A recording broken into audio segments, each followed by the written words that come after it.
Le 17 mai 1973, un vent de scandale souffle sur la Croisette.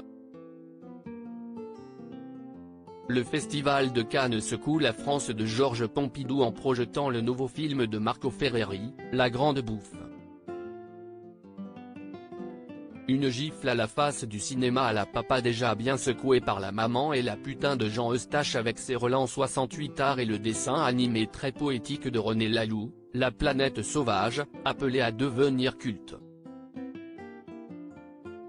De tous ces chefs-d'œuvre, est le long métrage de Marco Ferreri qui fait le plus parler de lui.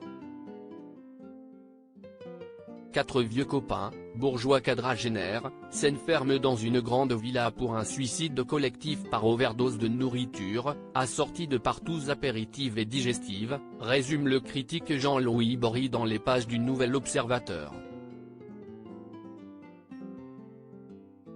Une tablée pantagruélique à laquelle survit néanmoins une femme. Cette finale girl n'est autre qu'Andrea Ferréol.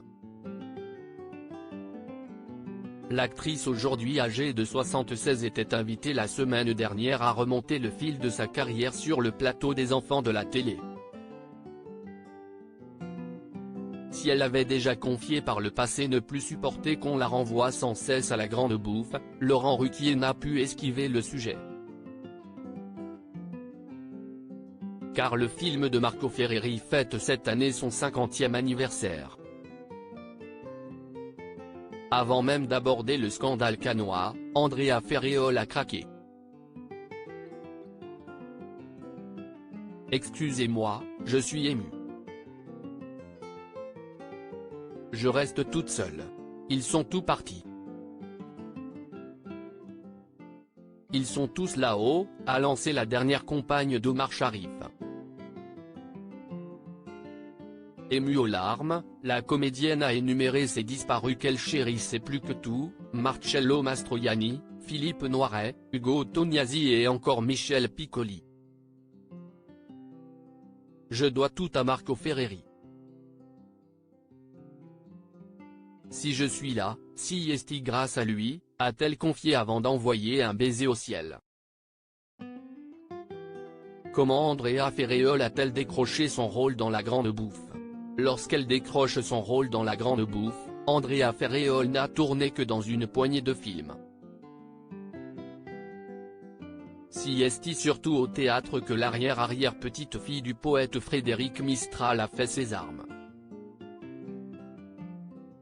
On a également pu l'apercevoir brièvement dans un épisode des Enquêtes du commissaire Maigret au début des années 70.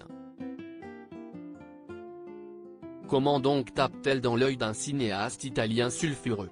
Si est très simple, l'assistant de Marco Ferreri était chargé de trouver une fille ronde. Je l'étais, avait raconté la comédienne dans les colonnes du Monde en janvier 2022. Le cinéaste ne la trouvant pas suffisamment ronde, il lui avait alors fallu prendre 25 kilos en 2 mois. J'avais déjà fait 2 cures d'amaigrissement dans ma jeunesse. Mais j'avais tellement envie du rôle que je me suis exécuté. Je mangeais 5 fois par jour, sous surveillance médicale. J'ai dû faire la fortune de la pâtisserie Carrette, je m'aille bourré de gâteaux. Ferreri m'invitait souvent à dîner pour vérifier. Une grande bouffe qui propulserait sa carrière.